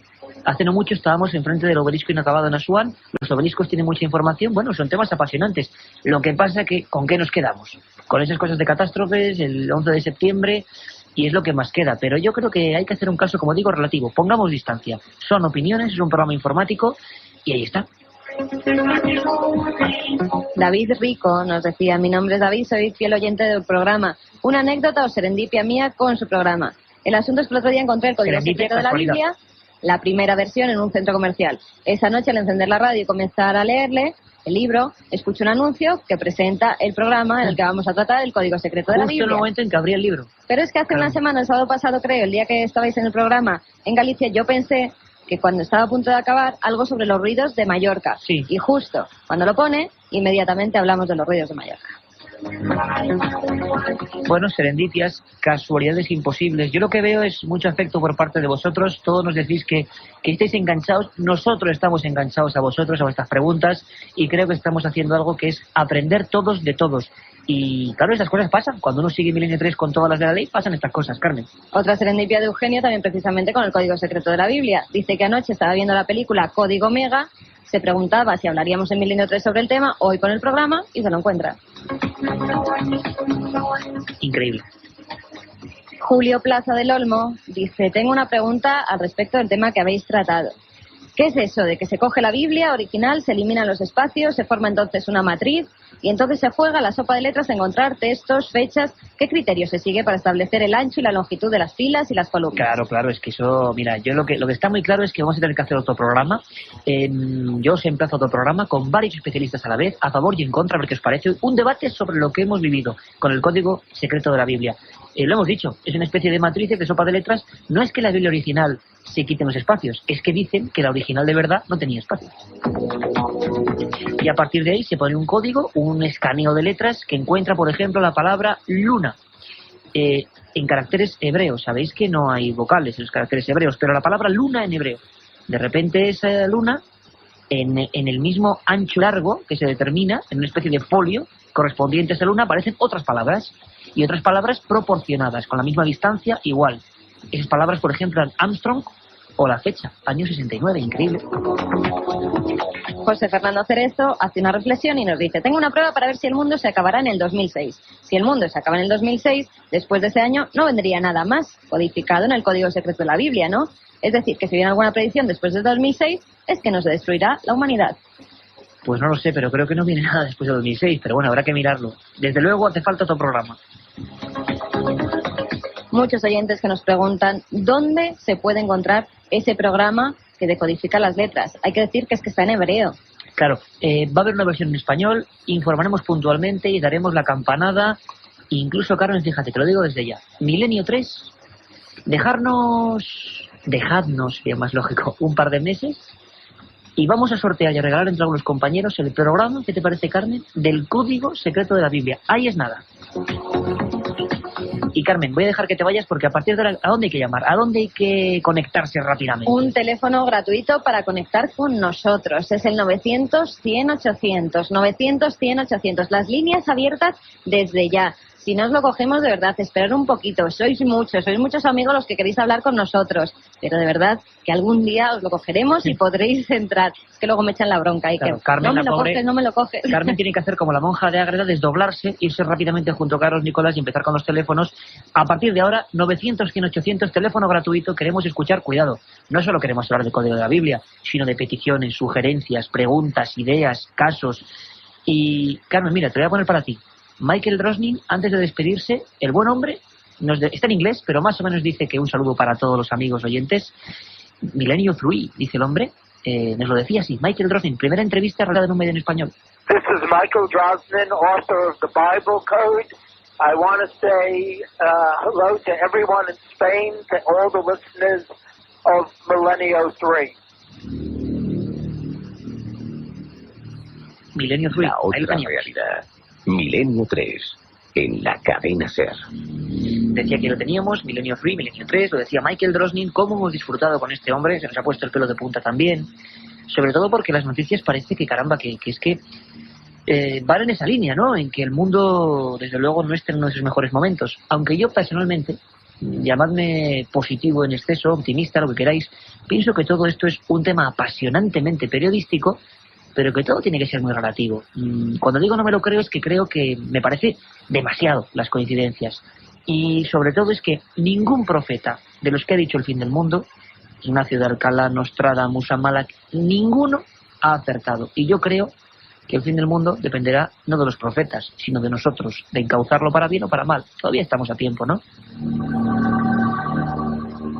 Yo tengo un montón de mails, están llamando ya, como siempre, líneas colapsadas, 900-100-800 al final del programa, tanto en los mails, que a partir de ahora enviéis a milenio3@cadenaser.com, como ese teléfono, 900-100-800, vamos a sortear también 3 libros, entre los que preguntéis cuestiones del código secreto de la Biblia. Pero también tengo algunos mails mientras recogemos las primeras llamadas. Por ejemplo, hemos empezado los sábados, sabéis que a partir de ahora, y lo repito, hay cosas clave. Primero, que tenemos 3 horas a la semana, y creo que ya está bien, que creo que son una buena forma de ponernos en contacto con todos vosotros. De 10 a 11, sábados y domingos, de 10 a 11.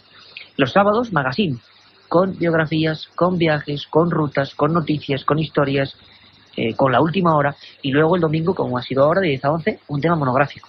Sabéis, como intentamos hacerlo siempre, es decir, con los documentos, con las cosas que están ahí, las opiniones encontradas a veces, para que vosotros forjéis vuestra propia opinión.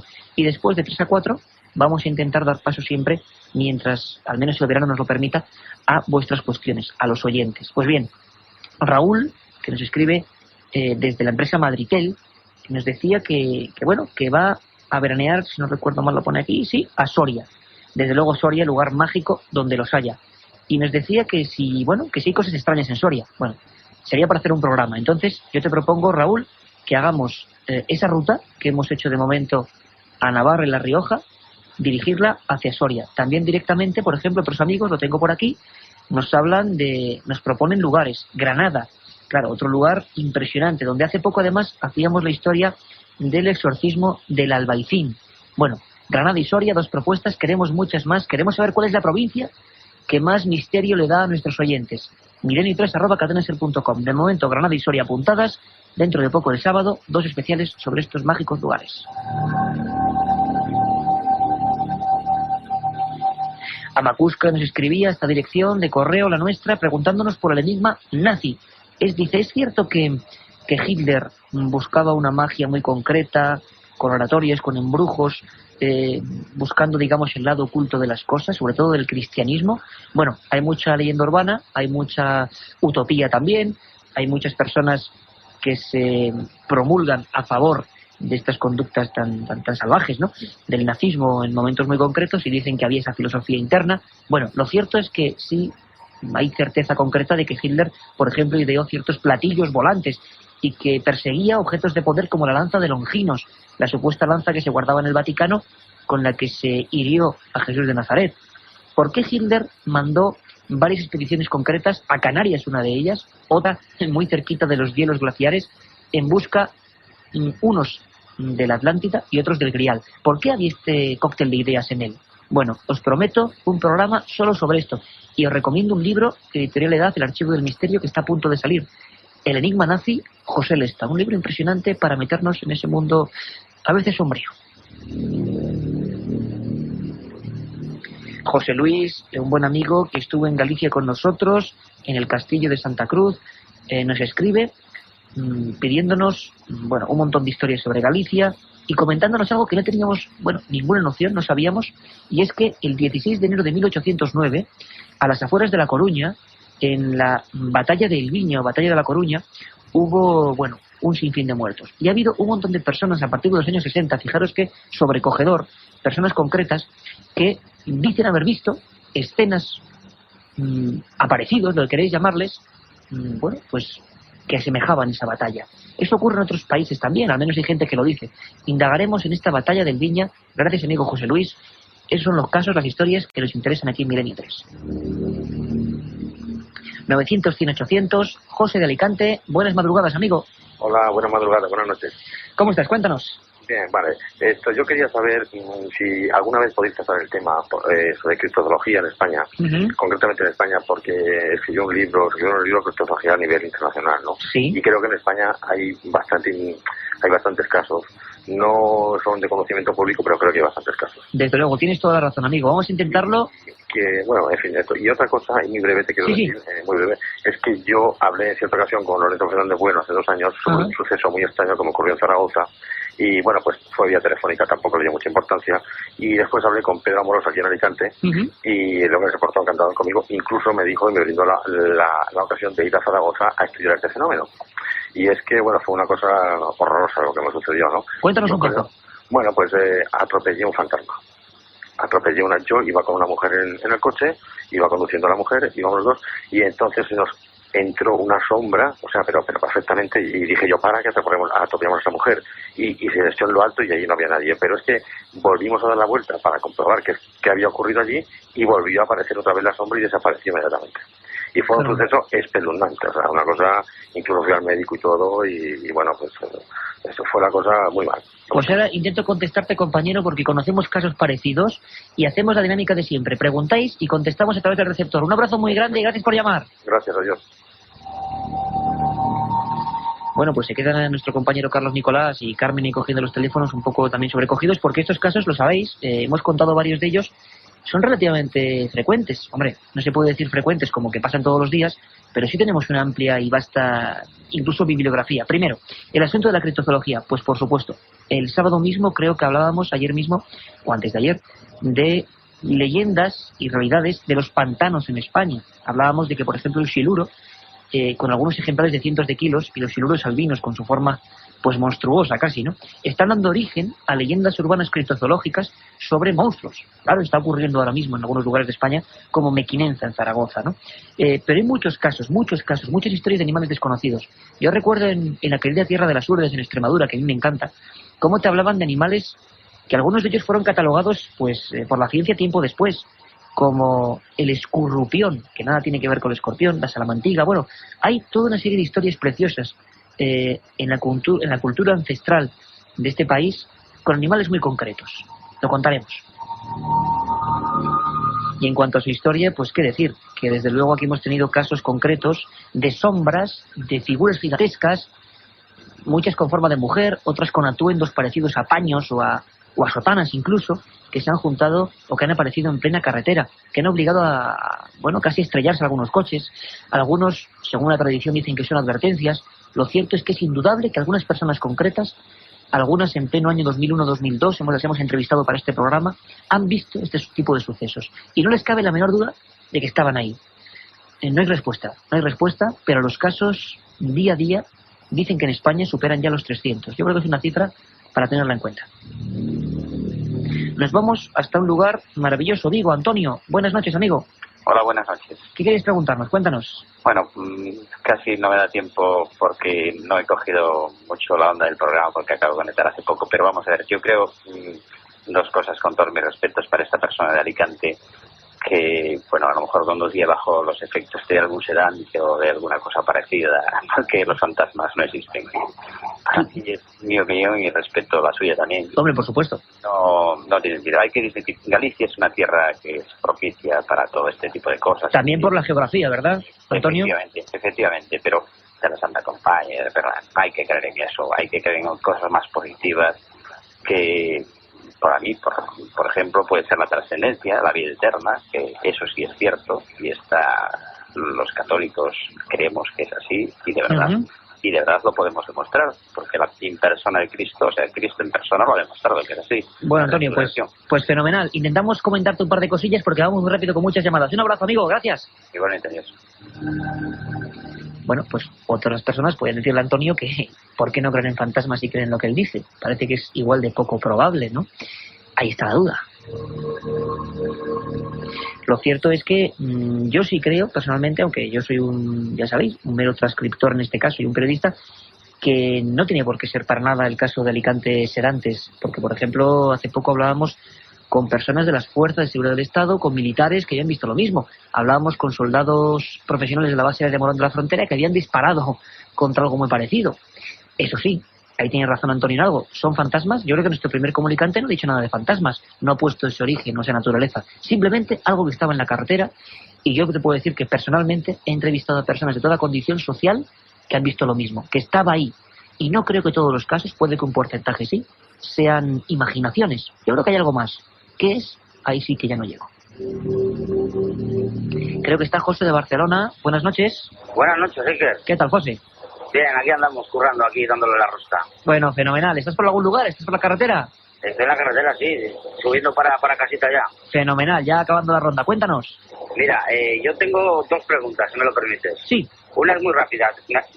Cuando era pequeño, tendría yo unos 14 años o así, estaba pues ahí al punto de dormirme, ¿sabes? Y no sé,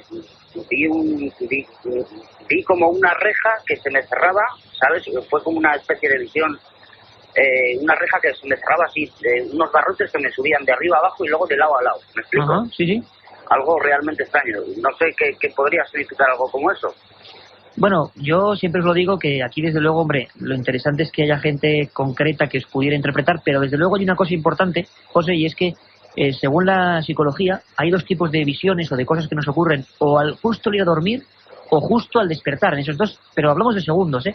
Y los expertos dicen, los nombres son muy raros, pero dicen que se llaman visiones hipnopómbicas o hipnagógicas, es puramente natural, es puramente nuestro, y significa, o quiere decir, que más o menos los últimos fragmentos de algo que estabas soñando y que no recuerdas se reflejan perfectamente como si estuvieran ahí en la vida. O sea, como si tú no... Imagínate que estabas soñando con una persona, pues como si se te apareciese esa persona. Esto la psicología lo tiene perfectamente descrito. No es nada paranormal. Si es justo al irse a dormir o al despertar, parece que tiene explicación perfectamente natural y que no hay que en ningún momento angustiarse. ¿Y cuál es la segunda pregunta, José? A ver qué fenómenos extraños ha podido haber en Burgos. En Burgos, hombre. Ahora mismo te contesto. Un abrazo, amigo. Otro, hasta luego. Bueno, y es que Burgos es una de las tierras con más misterios históricos, paranormales, ufológicos, arqueológicos. Fíjate, nada más hablar de cosas como Atapuerca, ¿no? Auténtica cuna, dicen, los primeros hombres inteligentes o con cierto grado de inteligencia que campaban por aquí, por la península ibérica. Yo te voy a contar una cosa que me remonta a mi niñez. Fíjate, te podría hablar de Burgos, de muchísimos casos investigados por mí personalmente. Yo recuerdo perfectamente cuando hice un reportaje en uno de mis libros, en mi primer libro, Enigmas sin resolver, de uno de los casos que a mí más me ha impactado y que un día contaremos aquí.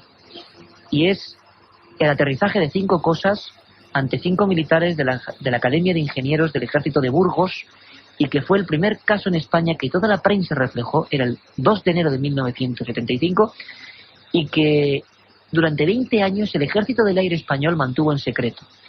Todos los expertos, hasta los más escépticos, consideran ese caso y no otro, en las proximidades de un pueblito que conocerás, Quintana Ortuño, como el caso ovni más raro de la historia de España. Ahí es nada.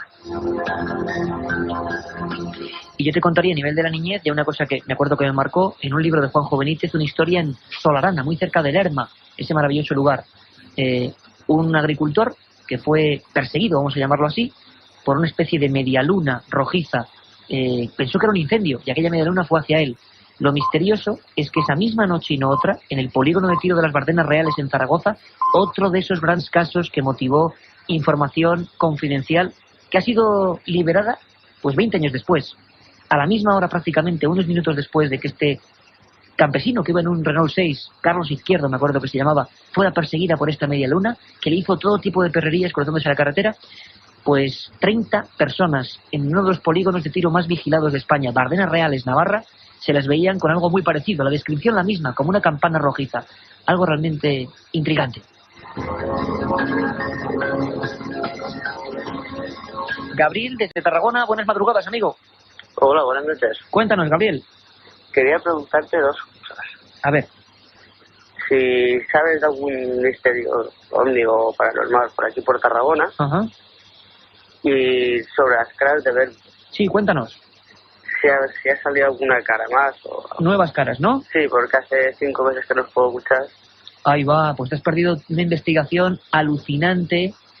Qué pena, porque con las caras de Belmez hemos descubierto, bueno, este programa se ha volcado en hacer una historia sobre algo que nos parece clave, y es una familia muerta, la familia de esa casa que murió en la guerra civil, y hemos comparado sus caras con las caras de Belmez. Te intento resumir todo en un minuto, ahora en un momento, ¿vale? Gracias. Vale, adiós.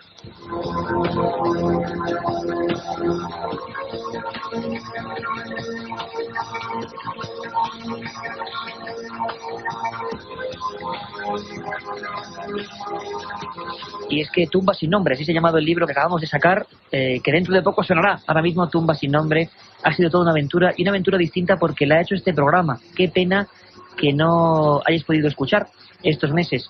Toda una investigación que ha dado un giro histórico al tema de Belmez. La policía científica ha colaborado con nosotros, Salvador Ortega Mayer, uno de los fundadores, informáticos. Bueno, hemos conseguido vincular las caras de Belmez a la familia de María Gómez Cámara, la dueña de la Casa de las Caras. Toda esa familia fue masacrada en la Guerra Civil, ni más ni menos. En una de las páginas más ocultas, la toma del santuario de la cabeza, ni más ni menos. Y en ese libro, en Tumba sin nombre, que vamos a poner ahora mismo además esa advertencia sobre el libro, mejor imposible, hemos ido colocando cara a cara con programas solo al alcance de la policía científica. Y bueno, las concordancias han sido espectaculares. 70% de parecido prácticamente entre las fotografías de esas 7 niñas y sus padres que murieron ahí y las caras de Belmez. Hemos ido hace 10 días a Belmez para ver la repercusión de este estudio que da un giro a toda la historia, que explica muchas cosas, y algunas de las caras no están apareciendo, estaban desapareciendo, ni más ni menos. Hacemos una pequeña pausa y seguimos esperándoos en el 900-100-800 y en el milenio3@cadenaser.com. La otra realidad. Fenómenos extraños. Misterios sin resolver.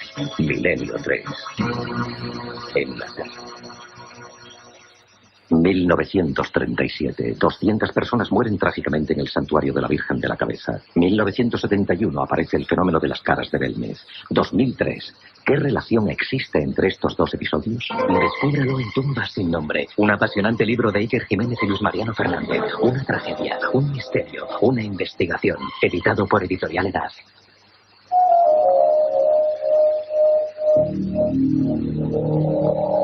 Pues ahí está la Tumba sin nombre. Son las 3:33, justo, 333. Esto también puede ser un código secreto, quién sabe. Nos vamos rápidamente, como siempre, Carmen Portera, a tope con los teléfonos, colapsadas las 8 líneas del 900-100-800. Alberto desde Lérida. Alberto, buenas noches, amigo. Hola, buenas noches. Cuéntanos. Mira, muy rápido lo que te quiero contar. No sé si habéis tenido ocasión de ver, porque durante esta semana, 2 semanas, lo han emitido varias veces en el Dial 13 de Canal Satélite Digital, un documental que se llama Cementerio TV90. que ¿no? simplemente pues lo que hace es, además es de España, en varios cementerios españoles alterna tomas en cámara fija con cámara de infrarrojos y luego pues ves los periodistas que acompañan pues a la gente de seguridad o que toma imágenes pues con foco, ¿no? Uh-huh. Y claro, además para hacerlo más, por decirlo de alguna manera, truculento, lo hacen siempre de madrugada. Yo lo vi hace unos días y aproximadamente en el último tercio, en una de las tomas fijas de cámara de infrarrojos, parece que cruzó una sombra por delante. En fin, probablemente será mi vista o simplemente igual la sombra de una de las personas que operaban la cámara. El susto que me llevé fue importante y era nada, que si tenéis ocasión de verlo con vuestros ojos seguro mucho más expertos que los míos, nada, que sepáis que... Oye, Alberto, dinos cómo era, Cementerio TV90. TV90. Qué cosa más rara, nunca había oído escuchar. ¿Y por qué se hacía esta experiencia? O sea, ¿qué perseguía esta experiencia, digamos? No, es simplemente eso. Por una parte, hablar con las personas que están de guardias de seguridad, se les acompaña en una ronda, y luego hay aproximadamente la otra mitad del documental, son simplemente tomas de unos minutos de una cámara de infrarrojos fija en un cementerio. Y sale pues Barcelona, Bilbao, San Sebastián. Qué curioso. Vamos a intentar vamos a intentar es ponernos en contacto con los autores de estos reportajes. Vamos lo a han ver qué nos cuentan. varias veces en el Dial 13 de Canal Satélite Digital. Y estoy seguro que lo de la sombra, o sea, son, bueno, no figuraciones, o algo perfectamente explicable, o mi miopía que me engaña, ¿no? Bueno, Pero... quién sabe. Tú sabes que había algunos expertos, como Germán de Ergomosa, un gran maestro, que hablaba de estos asuntos, que fue uno de los pioneros en introducir estos temas, que decía que precisamente todo el mundo, no sabíamos por qué, todo el mundo, pioneros en aquella época, años 70, 71, se iban con las primeras grabadoras a grabar a los cementerios. Y resulta que en los cementerios nunca pasaba nada.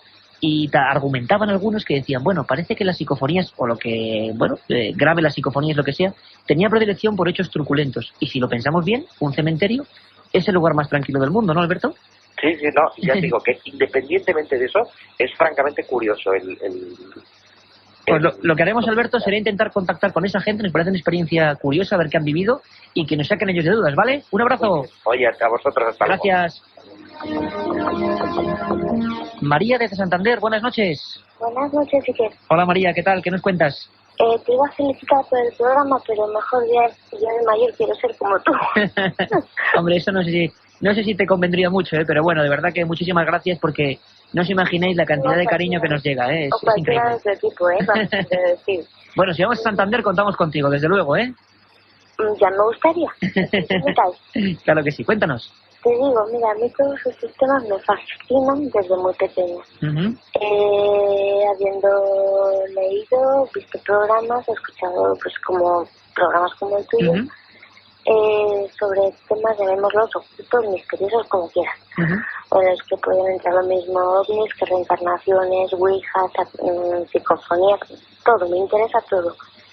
Pero es que cuando he escuchado la primera parte del programa me he quedado... ¿Lo del código? Sí. ¿Te ha impresionado mucho? Petrificada, asustada. ¿Y querías saber algo, preguntarnos algo en concreto? Bueno, no te asustes, que no merece la pena, de verdad. Comentarlo. Que lo que me he sentido engañada, en el sentido de que, nos han demostrado que eso se ha cumplido, que hay dos. Yo digo, más ahora que he oído muchos de tus oyentes hacer comentarios, ¿cómo es posible que no tengamos prácticamente nada de información sobre este tema en concreto? Eso sí es curioso, ¿ves? Y todo el mundo sepa lo que es una ouija, una reencarnación, un ovni. ¿Por qué nos dejan luego salir, a raíz de las Torres Gemelas, por ejemplo, a debatir si era una... que si estaba escrito o no? Claro. Estaba escrito. Bueno, sería muy susceptible eso de plantear, ¿no? El tema sería, ¿lo comparto o no? ¿Creo o no creo? Bueno, yo lo que vamos a hacer, María, lo que vamos a hacer es otro programa, porque vemos que han quedado miles de dudas, de historias, de inquietudes, que yo creo que, os lo digo de nuevo, hay que tomar con cierta distancia, porque esto es un programa de un profesor de la Universidad de Jerusalén y un impacto mundial, pero si te parece vamos a traer a gente a favor y gente en contra, que nos argumente por qué puede estar en contra de este código, y que salgáis vosotros de dudas, ¿vale? Venga, un abrazo, María. Muchísimas gracias, Iker. Buenas noches. Y nos vamos hasta Bilbao, lugar también bonito. Además, queremos ir a Bilbao, queremos hacer un programa en Bilbao, hombre, un lugar siempre que ha estado muy ligado al misterio, pues entre otras cosas porque allí había un gran periodista, vivía allí en aquella época, siempre lo digo, Juanjo Benítez, y vaya, menudos reportajes que hacía en la Gaceta del Norte. Ahí está Pilar. Pilar, buenas noches. Hola, buenas noches, Iker. ¿Qué tal? Tienes razón con lo de Juan José Benítez, ¿eh? Sí. Yo era de aquellas que leían las hojas de Hombre, lunes. qué suerte tenías, ¿eh? Hombre, en aquella época salí a la Gaceta del Norte. Así me inicié yo también en todo esto. Oye, Pilar, mira, hazme un poco de cronista. ¿Cómo eran aquellos reportajes? Que era, ¿te acuerdas tú? Eran a toda una página, ¿no? Y nos puedes contar un poco a los chavales más jóvenes. Era una página toda completa y venía una pequeña foto de él y su nombre y tal, ¿no? Y luego ya empezaban con grandes titulares y tal, ¿no? Qué bueno. Y os contaba un caso siempre cada... No sé si era cada semana o... Cada día era. Cada día. No, perdón, los jueves. Qué bueno, qué los nostalgia. Jueves, y luego ya posteriormente fueron los jueves y los lunes. Pues de verdad que, mira, te lo agradezco porque desde luego tú lo viviste ahí y nosotros en este equipo desde luego le tenemos un gran afecto a Juanjo Benítez. Hombre. Y qué pena, ¿no? Que por ejemplo, la imagen que tengamos de estos temas a través de la televisión sea tan distorsionada y que no recuperemos aquello, ¿no? Nunca mejor dicho, pero mira, ahora ya te tenemos a ti por aquí, que eres su gran seguidor. Muchas gracias. Eres su gran discípulo y yo te sigo... Me vais a rebolizar, ¿eh? Me vais a rebolitar. Yo te sigo a ti desde tus comienzos en Radio Voz, en la Inter y en varios sitios. Qué bien, ¿cómo te agradezco, Pilar? A Santiago y a Contreras. A toda la banda, ¿no? A toda la banda y además, y os conozco, y a Lorenzo, y os conozco en persona. Qué bien, qué bien. Y he estado con vosotros en una fiesta en la Sala Houdini en Madrid. Qué bien. Cuéntanos, Pilar. Pues mira, yo quisiera saber, mira, ahora mismo estoy en Bilbao, ya sabes que he ido en Madrid, pero mira, yo quisiera saber algo de aquello que se comentó en su momento, de Los Ángeles de Paiporta. Ah, qué interesante, sí. ¿Te acuerdas? Sí. De Los Ángeles de Paiporta, y me gustaría saber algo. ¿Qué hay de nuevo, no? Exactamente. Mira, otro tema, mira, ovnis, casos raros, de abducciones, cosas de estas aquí en concreto en el País Vasco, sobre todo en la provincia de Vizcaya, y encuentros con lo absurdo. Sí. Eso sí que a mí me... Bueno, pues te voy a contar uno que seguro que no conoces, alucinante, ¿vale? Vale. Venga, Pilar. No, espera un momentito, Iker. Dime rápido, que tenemos un montón de llamadas. Pilar, dime. Con lo que ha dicho el anterior oyente, y tú has dicho el comentario de los cementerios, pues yo en persona tengo un gran estudio, de hecho, en un cementerio. ¿En un cementerio en concreto? En un cementerio en concreto, en un pueblo de Vizcaya. Oye, Pilar, pues de eso tenemos que hablar, Tremendo, y sí salen muchas cosas. Oye, pues te llamaremos, Pilar, y lo hablaremos. Un abrazo muy fuerte. Gracias por llamar. Vale, pues muchas gracias. Gracias. Pues para Pilar, nos ha hablado de cosas pues como muy bizarras, ¿no? Encuentros con lo absurdo. Yo recuerdo que ahora, hay casos, hay uno muy terrible, pues tipo sombras, ¿no? Como nos contaba el primer amigo desde Alicante, en el puerto de Barázar, que seguro que conocerá ella perfectamente, el puerto de Barázar, que comunica, si no recuerdo mal, Álava con Vizcaya. Pues allí en 1961... pues ocurrió algo realmente inquietante, distinto. Apariciones de este tipo de cosas que, ¿qué son? ¿Alucinaciones? ¿Son criaturas reales? ¿Son áreas de nuestra mente que no controlamos y que nos producen ese tipo de imágenes? Bueno, y desde luego nos quedaremos, pues a la espera de ese trabajo sobre los cementerios. A ver qué nos cuenta Pilar, a ver qué ha sacado en este cementerio en concreto de Bilbao. Y ahora nos vamos hasta Cádiz, precisamente, fijaros y curioso, Bilbao, donde estaba Juanjo Benítez trabajando, y Cádiz, pues donde está ahora, siguiendo la ruta de Juanjo Benítez. José Luis, buenas noches, amigo. Buenas noches. A ver, cuéntanos. Mira, pues quería un poquito de información sobre el cronovisor, lo que es el Padre Pilón y eso, y a ver si hay alguna página de internet curiosa para poder mirar. Venga, perfecto, te contestamos en un momento. Gracias, José Luis. Ya, de nada, hasta luego. Por cierto, me olvidaba que Pilar preguntaba por Los Ángeles de Paiporta. Pues fueron un grupo de personas que decían que, con una serie de... En una época en la que ya no era habitual que hubiera contactados, otro tema amplísimo, gente que cree estar en contacto con otras realidades. Bueno, resulta que Los Ángeles de Paiporta fueron un fenómeno que ocupó portadas de los periódicos en Levante. Eran unos muchachos que decían que estaban haciendo una recopilación de 2000 documentos, una historia muy compleja. Bueno, ¿qué pasó con ellos? Pues que desaparecieron como tragados por la boca de la tierra. Nunca más se supo. Y para José Luis de Cádiz, y además es que tenemos un montón de mails, preguntándonos otra vez, siempre lo hacéis, ¿dónde podemos escuchar el programa? Bueno, hay casi 100 programas en www.ikerjimenez.com, que a pesar de que lleve mi nombre, da también un poco de rubor, pero es la página amiga de Milenio 3, con el permiso de la cadena SER, y gracias a amigos como José Manuel García Bautista o Rafael Cabello, tenemos ahí los programas.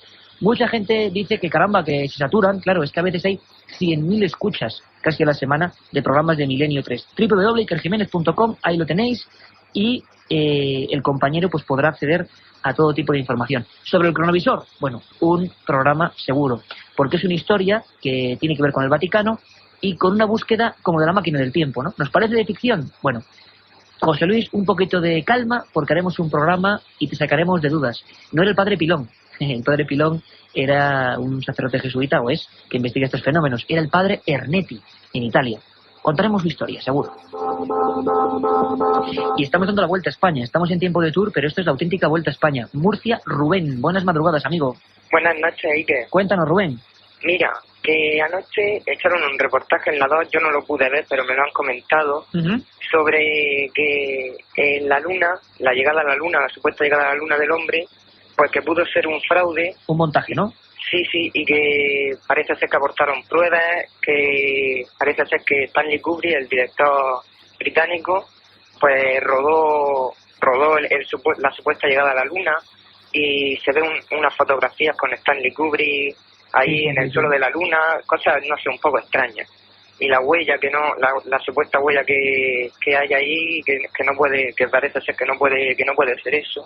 Bueno, de eso, compañero, hicimos un programa entero, pero te voy a dar 2 o 3 datos claves por los que sospechamos, cuidado, no que el hombre está en la Luna, que eso es evidente, ¿no?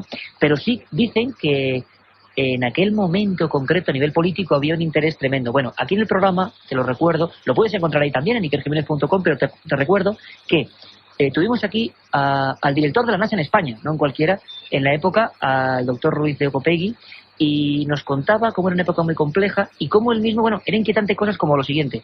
En las fotos de Aldrin, que el que sale es Aldrin, la gente cree que es Armstrong, pero es Aldrin, Armstrong estaba antes y hacía las fotos, sale la bandera moviéndose, y claro, en la Luna no hay gravedad, no hay viento, y la bandera sale moviéndose. Luego había problemas con las huellas, había problemas de sombras con los focos. Bueno, hicimos un programa. Es cierto que hay 3 o 4 detalles inquietantes de verdad, para pensar que quizá esa primera toma o que hay imágenes de un montaje. Y sí te puedo contar una anécdota muy curiosa. El experto en la SER de estos temas de astronomía, Javier Gregorí, nos contaba, a modo de anécdota, que él estando en las instalaciones de Cabo Cañaveral encontró un archivo con un montón de fotos como las de la Luna, pero con focos. Y dijo, ¿esto qué es? Y le dijeron que había que haber pues un preparativo, ¿no? Y todos nos quedamos con la mosca detrás de la oreja, porque nadie sabe nada de ese preparativo. ¿Sería un plató? Bueno, te aseguro que haremos otro programa, ¿vale, compañero? Venga. Un abrazo, gracias. Gracias por el programa. Muchas gracias, amigo. Hasta luego. Pues esto es Milenio 3, estamos en la cadena SER, son las 3:47 y seguimos recibiendo llamadas a ese 900-100-800. Un pequeño descanso porque tenemos que dar también paso a los mails. Nos escribió Juan Coinet y nos preguntaba muy escuetamente, ¿cuándo vais a tratar el tema del Duende de Zaragoza? Bueno, tema espectacular donde los haya, el Duende de Zaragoza, muy pronto, la historia más increíble de la preguerra en España.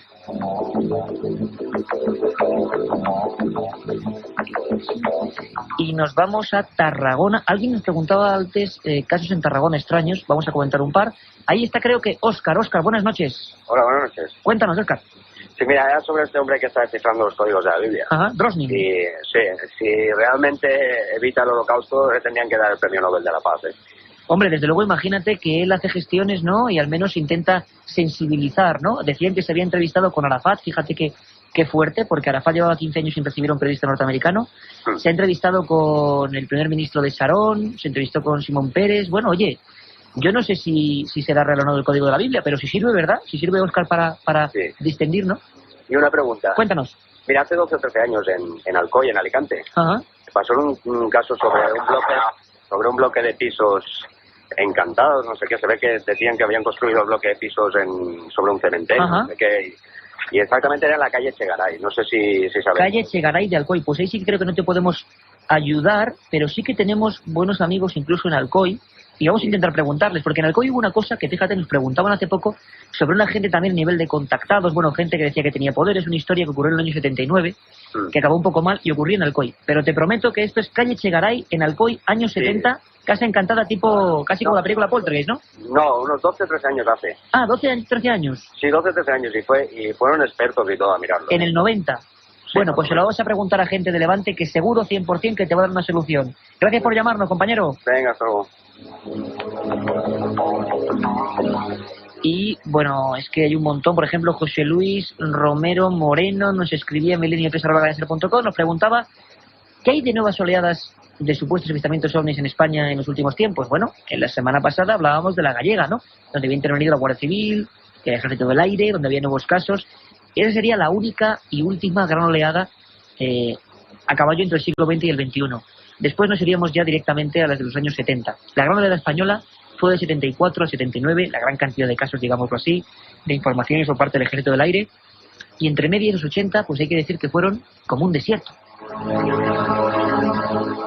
Aquí mismo, en Madrid, tenemos a Soraya. Soraya, buenas madrugadas. Soraya, buenas noches. Soraya parece que la hemos perdido. Seguimos, porque a veces, claro, están ahí las llamadas a tope y unas se van, se pierden, no se pueden seguir ahí mucho tiempo. Igual algunos se cansan, no lo sé, pero tenemos a Santi desde Oviedo. Santi, buenas noches. Hola, buenas noches. Hola, Santi, pregúntanos. Quería deciros que el oyente que ha llamado antes de los cementerios, ¿sí?, que aquí en Oviedo hay un programa un canal de televisión que se llama Telecable. Ajá.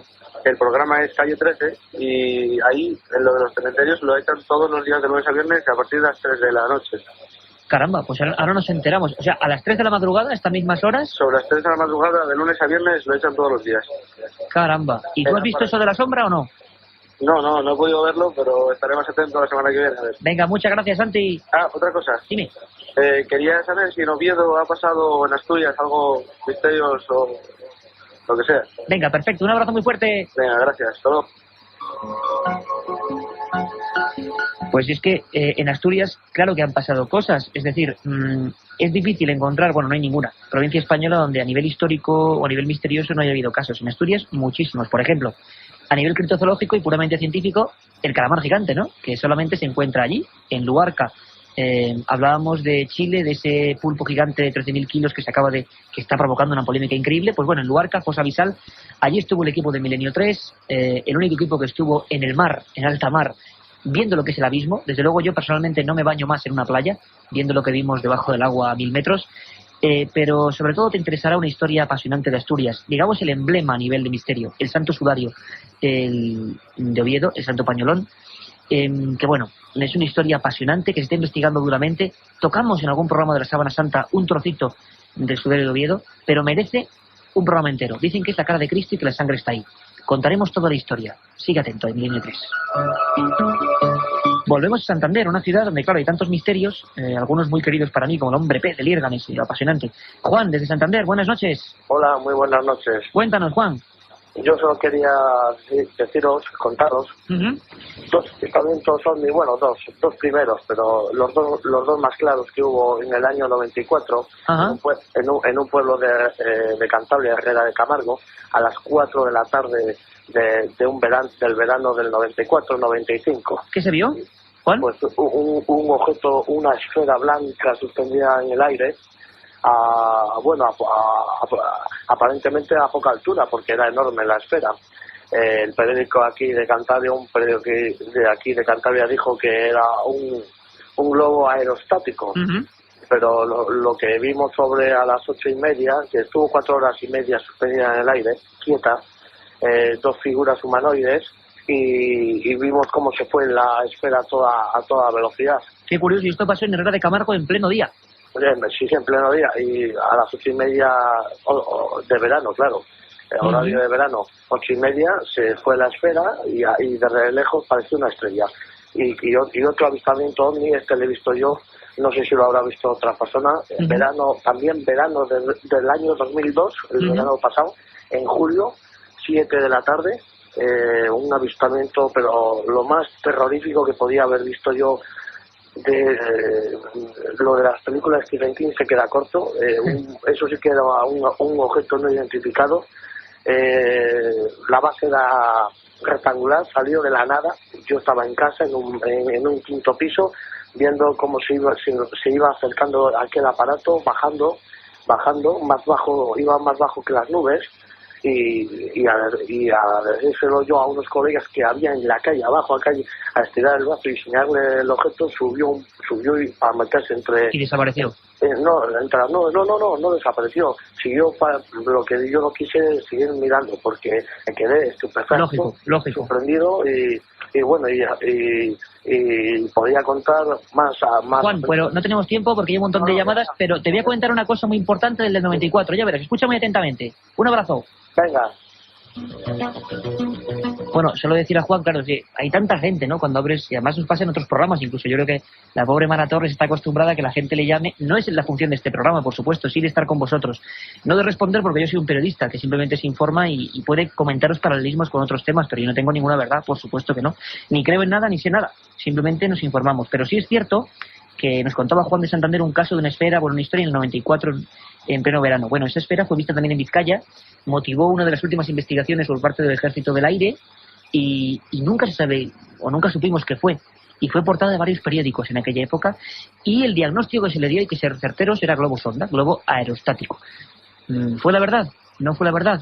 Quizá lo sepamos con el tiempo. Casi acabando porque tiene que venir Carmen Porter ya para acá. Miguel desde Mallorca, estábamos el sábado pasado en Mallorca investigando también cosas, lo con Chema Ford, nuestro corresponsal. Miguel, buenas noches. Hola, buenas noches. Miguel, cuéntanos. Bueno, dos preguntas. Sí. Sobre la Ouija, a ver si se puede contactar con fantasmas. Sí. Y si hay alguna casa encantada en Mallorca. En Mallorca, ¿no? Investigación sobre ese tipo. Pues te contestamos en un minuto. Muchas gracias. Bueno, primero, en la Ouija, que yo no sé si se puede contar con fantasmas, porque no sé si existen los fantasmas o no. Desde luego de carne y hueso hay muchos, ¿no? Eso los conocemos todos. Que luego hay gente, investigaciones que dicen que hay presencias, desde luego. Que la Ouija ha provocado muchos casos raros, desde luego. Que cuando hemos ido a casos o casas donde pasaban cosas raras, algunas tan dramáticas, que recordamos hace poco, como la muerte de una niña, Estefanía Gutiérrez Lázaro y la policía interviniendo, que antes en esas casas se había practicado la Ouija, sí. Es decir, hay un nexo de unión entre Ouija y luego casa donde pasan cosas desagradables. Pues parece que sí, que es evidente. ¿Y por qué la Ouija se llama Ouija? Ouija, del alemán y el francés, sí. Bueno, fue una historia realmente inquietante que empezó hace un siglo y que parece que mueve cosas muy extrañas, muy misteriosas. ¿Qué tenemos que hacer? Desde luego un programa solo sobre lo que motiva la Ouija, si es alucinación, si se mueven energías que no controlamos o si realmente hay algo más.